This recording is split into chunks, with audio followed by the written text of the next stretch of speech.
میرا فرمان تھا تم سے کہ اے اہل کلیسا تم نور ہو دنیا کو منور کر دو، بن میرے یہ زمانہ ہے بے رنگ و بو، اسے انجیل کی خوشبو سے معطر کر دو۔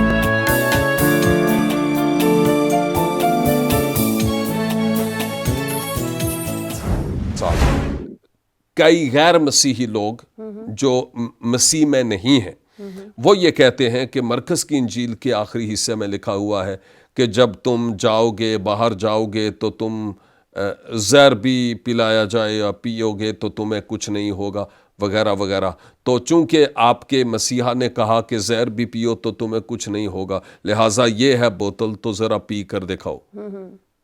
تو میں سوچتا ہوں کہ اس طور پر خدا کو آزمانا، یعنی اس کی کوئی تک نہیں ہے یہاں پر، یہ خدا کو اس طور پر آزمانا ہے کہ میں خود اپنے آپ کو چھلانگ لگانے لگا ہوں اور پتہ نہیں وہ مجھے بچائے گا کہ نہیں۔ اور یہ وہی مقام ہے جس پہ ہم ٹھہرے ہوئے ہیں۔ بالکل ایسی ہی آفر شیطان نے یسوع مسیح کو بھی کی تھی بالکل کہ تو اپنے تائیں گرا دے، اور تیرے بابت تو لکھا ہوا ہے کہ فرشتے آئیں گے اور تجھے سنبھال لیں گے، لیکن یسوع مسیح نے جواب وہی دیا جو دینا چاہیے۔ جی